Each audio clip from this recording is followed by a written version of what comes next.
My name is Len Dyer, and welcome to the National Armor and Cavalry Restoration Shop.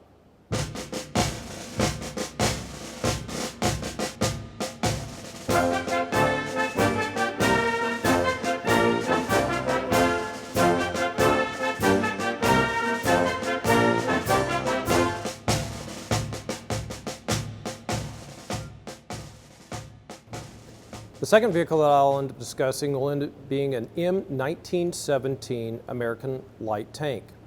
It is an American version of the French Renault tank used by the light French forces in the First World War. Weighed approximately 6 tons, crew of 2.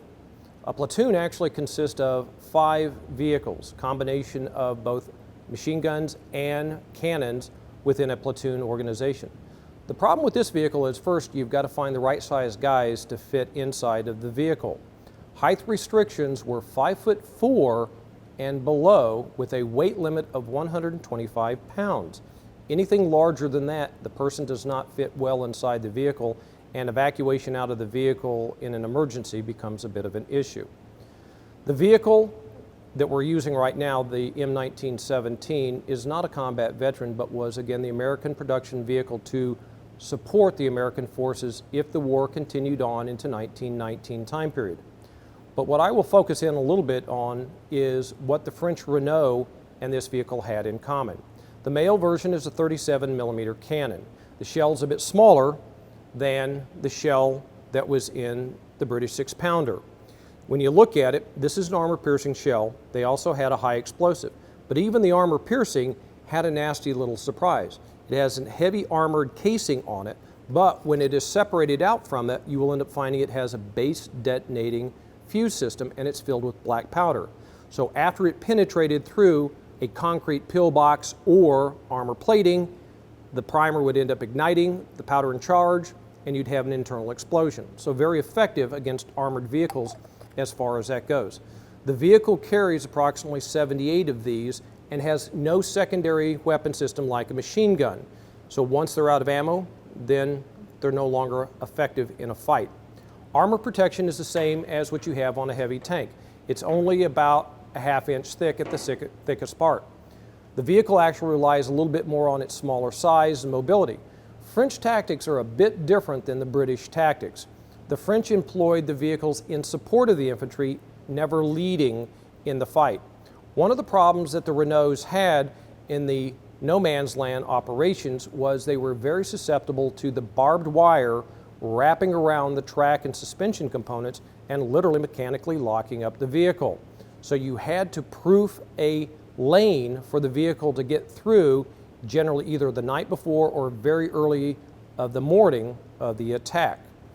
Generally, the vehicle would follow in support of the infantry, and as needed, the infantry would call the vehicles forward to suppress those targets that they themselves could not. The other problem with the vehicle is she's much smaller in length, and as the German trench system got deeper and deeper, starting in 1914 from only a trench of 6 foot wide to 1918, it was over 11 foot wide. The small French tanks had very difficult operations getting across the trench line system. They would be successful at accomplishing the first line of defense, but not necessarily being able to get to the second or third lines where the Germans would fall back to and then counterattack from.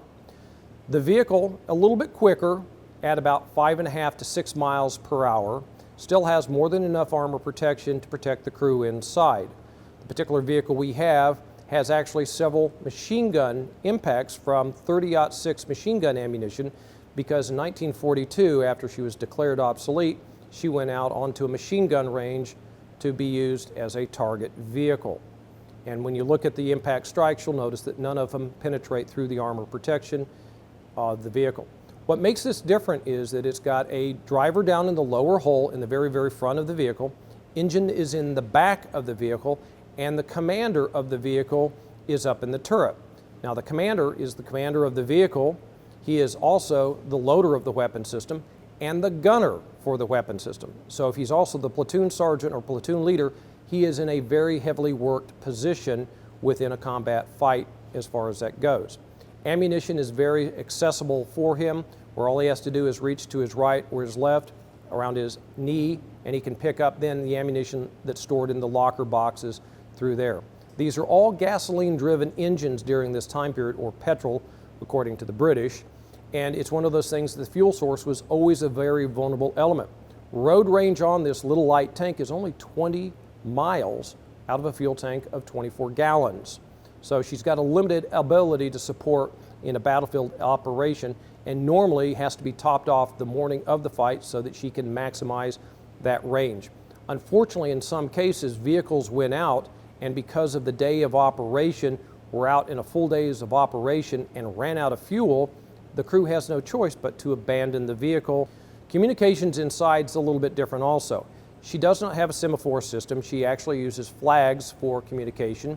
Internally, actually, they end up using basically foot pressure on the back shoulders of the driver to indicate turning to the left, turning to the right, or braking requirements based upon what the tank commander sees from his limited visibility inside. These vehicles are all like operating an old school bulldozer. You've got a pair of laterals used for steering, so when you pull back on the right lateral, it will slow down the right side track, causing the vehicle to turn to the right. To go straight ahead, you just keep both laterals straight ahead, and obviously you've got a gas pedal that you end up pushing on.